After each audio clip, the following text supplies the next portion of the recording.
Hello there. So, how is everyone doing today? I hope you're having an amazing day. Yes, it's a morning and I'm up. I've been up early. I don't know, can you see? I think I didn't get my beauty sleep because I think my face looks a bit puffy. But anyway, it's a very exciting day. So, off to London, and today again I will be meeting with Cecile Zarokian. She's having a meet and greet at JOVOY. You guys, I am super excited. So, I'll keep you posted on what will be going on. So, stay tuned.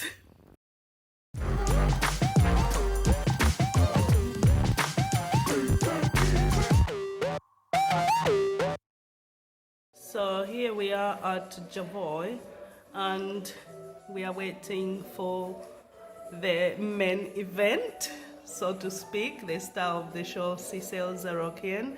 And these are all our creations, which we will be having a masterclass later on. So quite a lot to look forward to, and you guys exclusively hearing it from yours truly. Wait for it.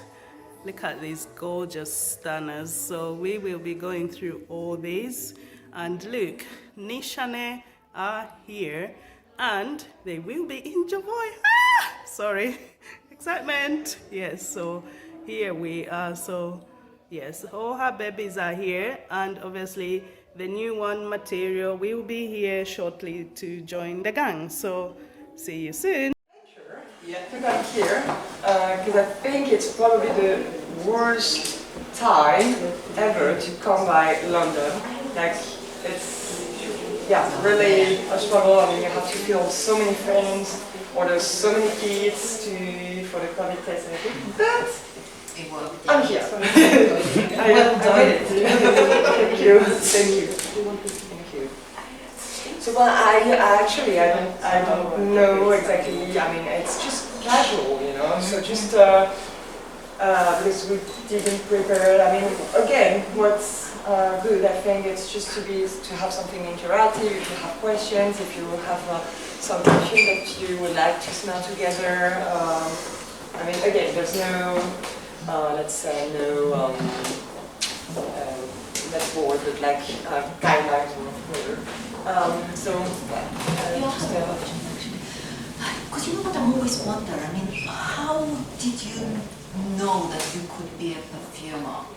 What do you think was the turning point for you? Was it like at school, maybe a bit earlier, maybe some event? Well, no, actually, in my case, I decided that pretty late, because first I studied, I mean, I was in med school. I was studying, I wanted to be a pediatrician. I mean, my father is a doctor, so I guess I wanted to follow that path. And at some point I just met a friend of a friend who told me all about the school that I later did then, and all about the perfume world, let's say, because I was very, like, the average consumer, you know, not knowing anything from the industry, you know, just like I thought first, like almost everyone, that Dior has his own perfumer, and we didn't know much about the perfumers actually. And then, well, I decided. I mean, again, I was very sensitive to smells in general, not only perfumes actually.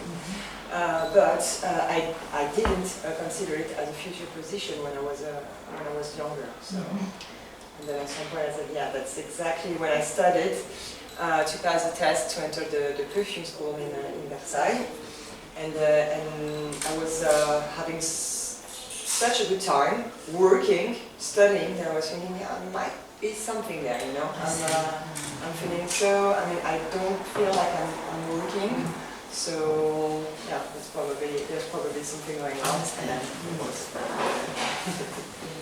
You find that way you saw ultimately your passion was, yeah. it just felt natural. I would like to know what is the specificity of your perfume, what makes you different from other perfumes? Well, I'm not sure I'm the right person to answer that, you know. Yeah, it's a very tricky question. I mean, it's probably not something I can answer. What I can tell you, though, is just that I'm trying to again to do my best every time to take care of its let's say attention to details, you know, and to really I mean I do care about every project that I take and try again to create the best perfume possible according to everything, you know, the brand's DNA, the universe, everything. But it's like you're more floral, or you explore different things? Or... No, you know, it's really up to the client, the brief, yeah, and what yes, and what we'd like to do. And for me, I don't think I have like a specific. I mean, I know that I have let's say good reviews and articles about, for example, ambery and oriental fragrances. But again, if you take a look at my portfolio, I mean, based on, for example, green water that we could smell, or Vernis Sud, or Chocho San, this is very different. I mean, you have a cologne or Aqua Sextus. So. Which one do you mean? Yeah. Green one? Yeah, we should try green water and maybe Aqua Sextus. Yeah. And Chocho San. So yeah, this is really again what are we going to tell to a perfume? Thank you. Thank you. Voilà. This one's green water, isn't it? Yes. Did you smell it before? So this is a bit different because it was, I don't know if you know the whole story behind this iconic perfume. So it was, actually it was created in 1947. It's from Jacques FATH. You have a question? No. No, I mean... Not for now. Okay, but in any case, don't hesitate. Okay, let's keep it interactive. So yes, it was in 1947. So Jacques FATH is a designer. I don't know if you're familiar to the man. And actually, it was at the time it was the most. I mean, there were competitors with Christian Dior. Sorry. I mean, really, they were like kind of fighting each other. I mean, through covers, you know, press magazines and everything. But it died quite young, so it didn't have the same success as Christian Dior, obviously. But at the time, so it was very popular, and especially in the US. And green water, when I was at the perfume school in Zika, actually I really studied because it was that was this perfume. If you smell it, that was the leader of the citrus aromatic family, because it was, and you may have smelled that there is mint in this perfume, and it was the first time in 1947 that mint was ever used in a perfume. And green water had, I mean, you have iconic advertisements that are really, it's really interesting to have a look. I mean, especially that says many things about the 50s, you know, it's a very different time from now. This perfume was very popular, and especially in the US, because Jacques FATH was famous to have pool parties with many people from the show business, I mean actresses, and it was popular. And so this perfume was done and was still selling, but again, because Jacques FATH died quite young, and nobody, I mean, it didn't have any hair, really, to take care of the brand. And so it had many owners during the years, and including L'Oréal, for example, for a while. And so the actual version that was sold right before this one was completely different from the one of 1947. And with Jacques FATH Parfum, my clients, again, since it's such an iconic perfume, we smelled it at what we call the l'osmothèque, is a kind of a conservatory, kind of the library of the old perfumes that you cannot find anymore, or that are not, I mean, you have the original ones. And we smelled it, And I mean, again, if you smell it now, you have this vintage feeling, like very classic cologne, but it's still very modern. But see, it was 1947, so that's quite, you know, that's quite something. After all these years, that we still find it modern and sophisticated, but very, yeah, cologne, spirit like. And my role there, because it was a bit different than usually, so was to, let's say, respect the work of the perfumer Vincent Hubert. That was the one who created it in 1947. And so I smelled the original perfume. I couldn't take it back home. So that was also tricky, you know, to just take notes, remember, and smelling it like this is what we would like to have for the new version. And you have a lot of neroli, for example, in it.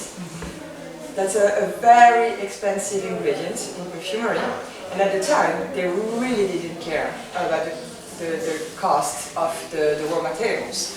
And so the point was to, let's say, to have it as beautiful and as close as possible as the original version of 1947. And so that's what I did with cream water. So again, this is really not ivory or oriental or nothing like that. And yeah, thank you. And you have, so this was a bit different, and you have there AMOUAGE'S that I did for Julie Matte. Some of you are familiar to Julie Matte, the brand, or yeah?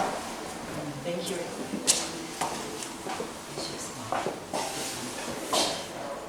And my favorite. That's what Really? Thank you.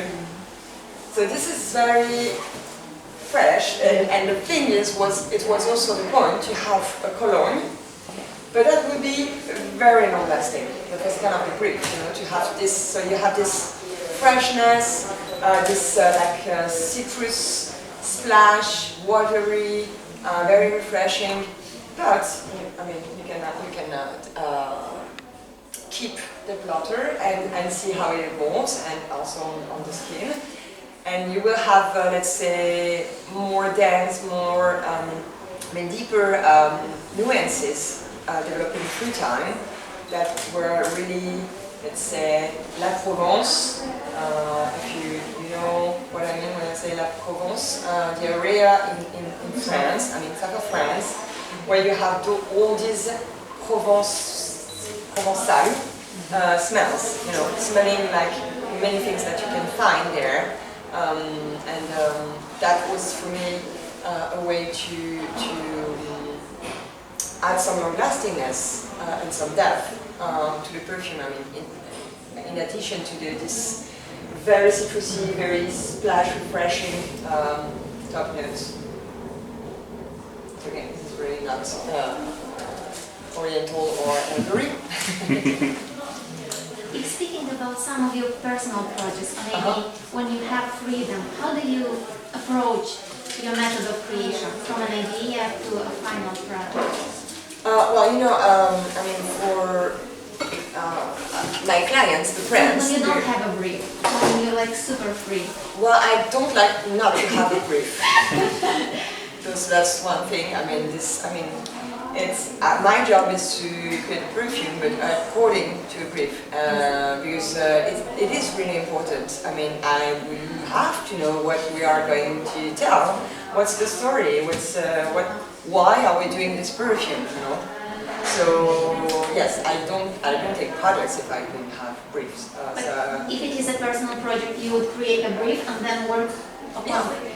So for example, yes, it's true that, I mean, it was in MAYFAIR in 2013. I had an exhibition there with an artist, with an illustrator, and it was a personal project, an artistic project, and the point was to correlate illustrations, so watercolors or paintings, with fragrances, and in both ways. Like the brief for me was just a painting, and then I had to off-factory illustrate it, and then reverse.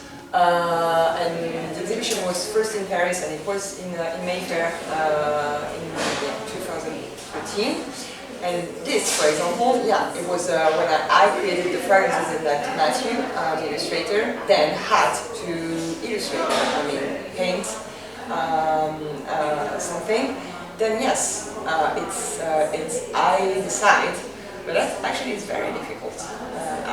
For me, I think it's, I mean, what I really like is to have something very specific, brief, and based on that, then, I mean, again, you can have complete freedom to express with something. Can you think of an example where that happened? Maybe like Remember Me. The story behind The brief, like yeah. when François... Yeah, for Remember Me that we're going to smell. So François, the plan was to open a store in Qatar. And François just asked me if I was free to go with him in Qatar for the opening. That's how it works. Yeah. Thank you. I said, okay, well, This one is nice. thank you. This one And is because nice. he told me I have something that specific in mind that you have to try and taste. And it was a local beverage that we're calling karak. And that is kind of a chai latte. So you have tea, spices like ginger, cardamom, clove, depends on the recipe, but it's more or less so very spicy, and with milk and condensed milk. So it's very sweet also. And he told me, so I would like to have something based on karak. But again, I mean, it's a fragrance, so it's really not that interesting if it's only a chai latte, you know. So we had to think about it, and the point was, okay, let's go to Doha. So we were having a look around, I mean, going to the market, you know, to the souk, smelling spices, everything that was there, going from shops to other shops. And then, all during the trip, at some point, we were just passing through some frangipani trees. And so I don't know if you followed some of my work, but I'm quite fascinated by the frangipani blossom. I mean, I first discovered it when I was on my honeymoon in Polynesia. And I just found, I mean, I don't know if you have experienced smelling the real frangipani blossom, but it's just for me amazing. And that perfume in itself, you know, just a fragrance coming from the flowers. And so I was very surprised. I mean, actually I didn't expect to see and smell frangipani trees in Qatar. So I was very surprised. So we smelled them, because again, I mean, it can be very different from, of course, one species to another. And so the brief, let's say, was just the trip, you know, in Doha, and what we experienced together, the journey that we had. But actually, I mean, that was my first time in Qatar, and believe it or not, when we were there was a floating. Okay, I'm going to Qatar, and there was a blackout for 3 hours in the hotel, you know, and like, I'm in Qatar, and it's raining. I mean, it's like here, you know, I live in Paris. So, okay, rain, and no, please, I mean, spare me. I'm going to Qatar, and really, it's raining cats and dogs, and it's flooding everywhere. And with the blackout, you know, because they're really not used to that. You know?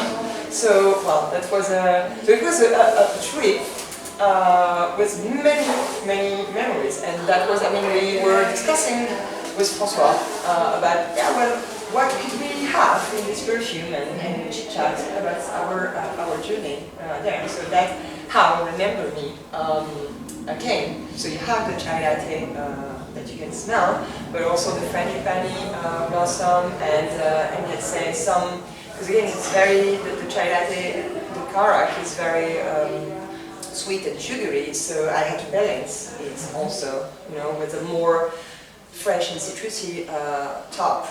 Otherwise, it's just going to be sticky. This is not what I wanted. So see, it's from green water or aqueous texture. So this one is very different.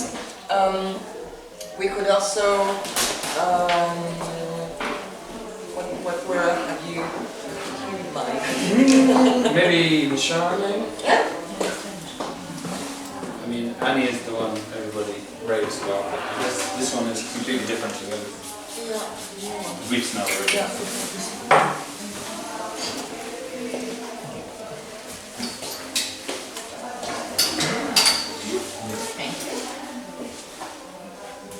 Are you familiar with the brand NISHANE?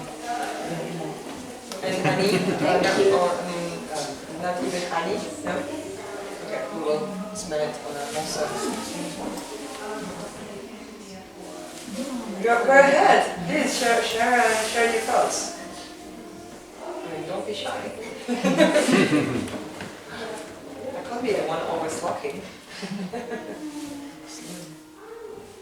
So this Nanshe is the name of the Sumerian goddess of fertility, for example, really represents femininity and in this fragrance I wanted to have something very delicate, powdery, feminine, but I mean feminine in a way, but it's not just for women. Yeah, delicate, sophisticated, subtle, and you have some earth in it. I'm sure you can smell it.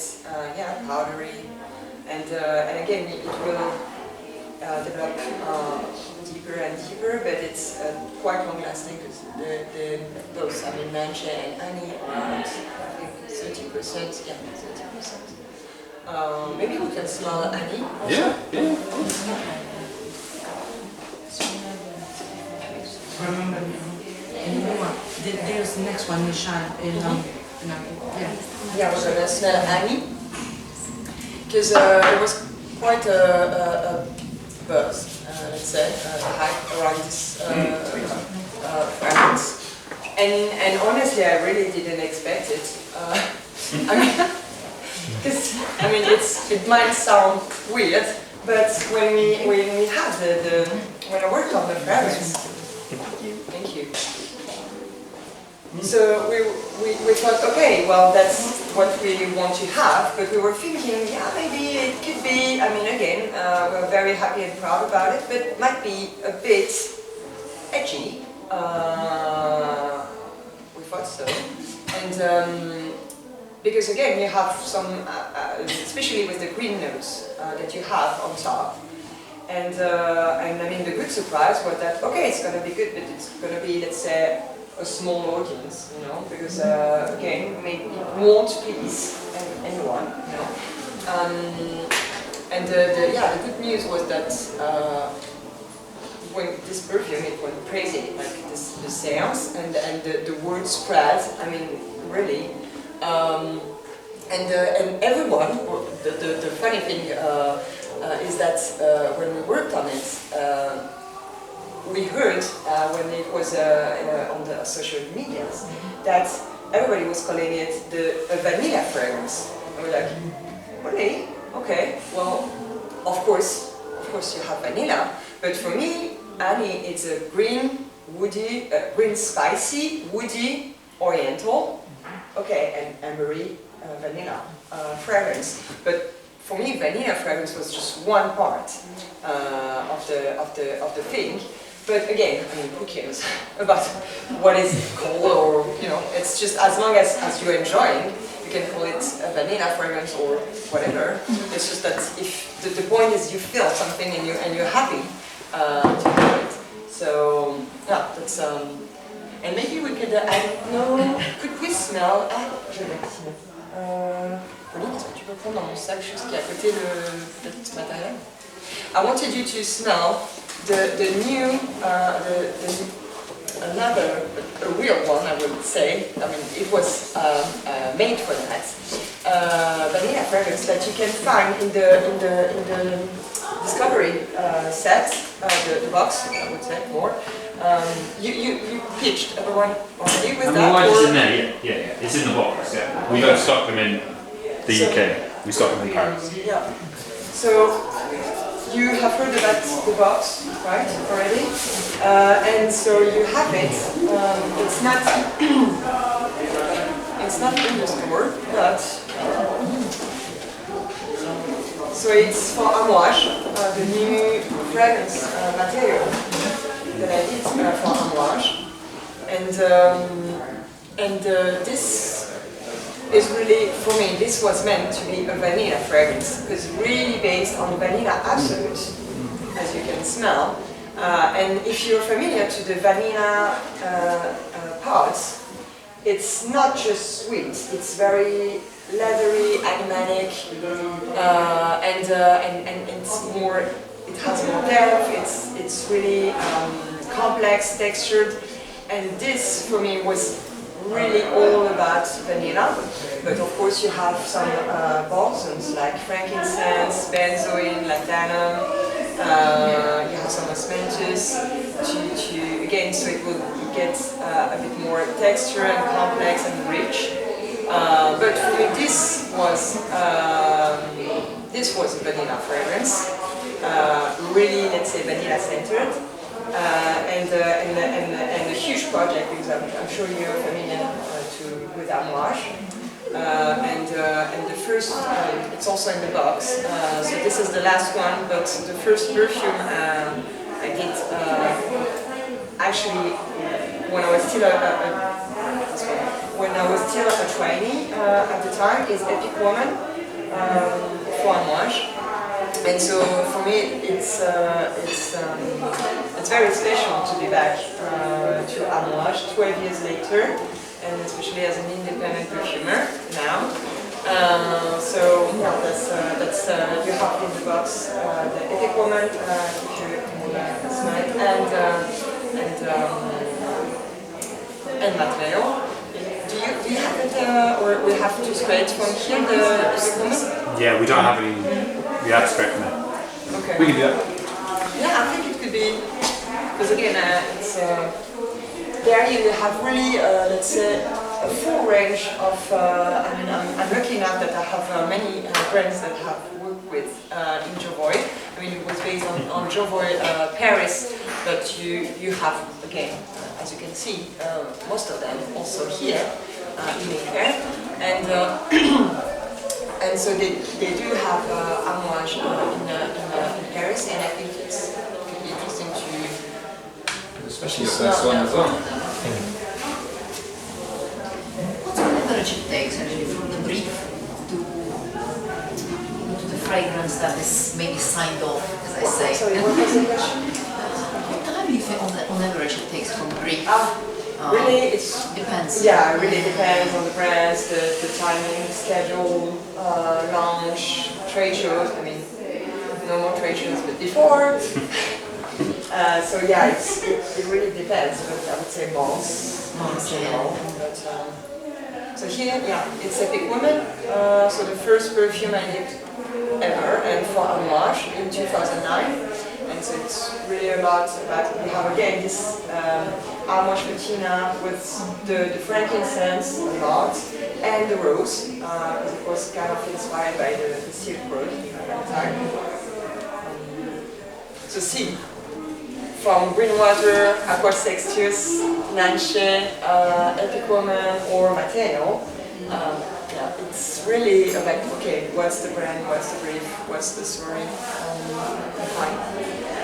When you work, do you prefer to work with a limited palette, or you're very open to everything that appears new?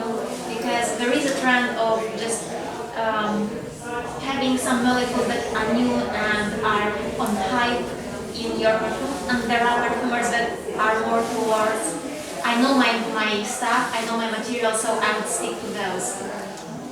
Well, no, I'm always open, and it's just, I mean, it's tools, so it depends on what I have to express.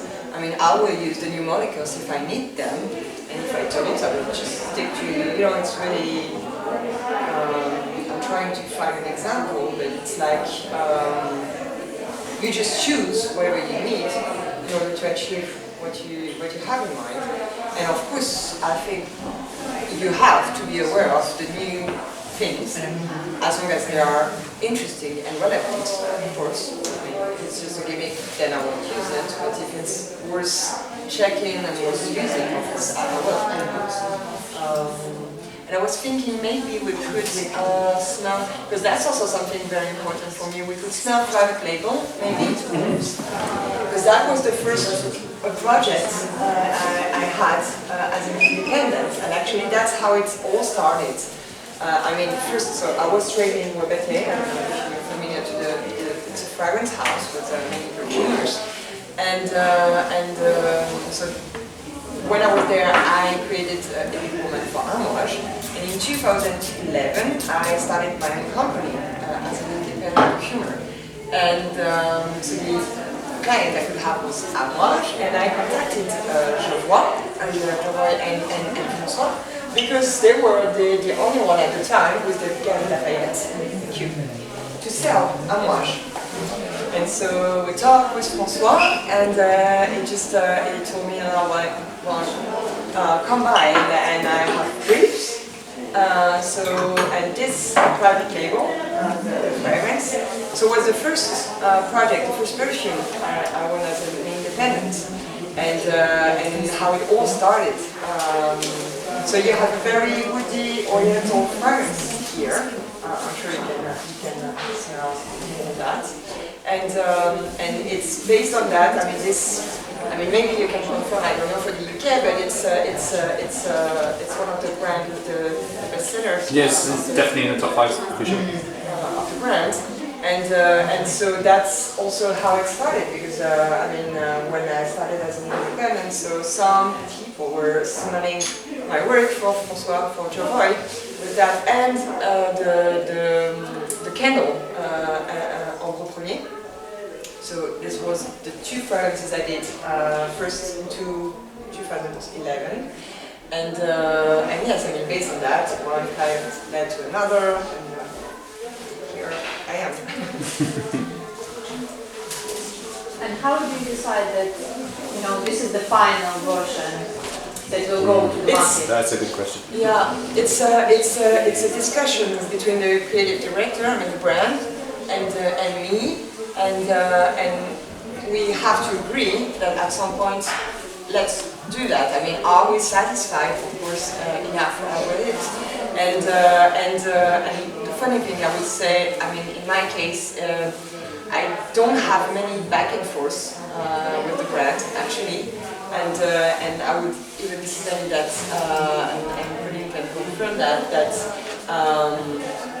usually we even go backwards, like to the first version that was it from the very beginning. I mean, I'm trying to, this is more the way I work, to really see it from the very beginning.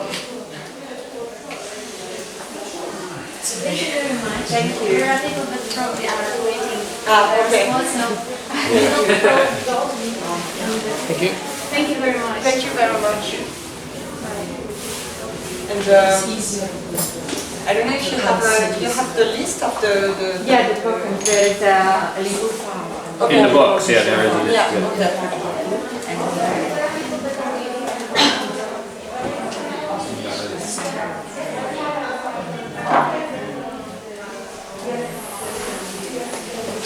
Excuse me, please. Remember me, do you do any samples at all? Like before you buy, we can get a sample and just see how, you know what I mean? So something like when I smell, like this lovely perfume, but when I'm buying and I'm starting to wear them, it's just like give me a headache.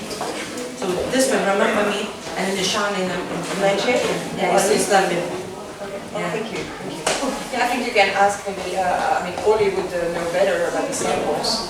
Samples, yeah. In any case, you have it also in the We have it in the box, we have the collection of 14 fragrances in the box, but individual samples, yeah, just ask the guys. Okay, thank you. It's a little bit delicate.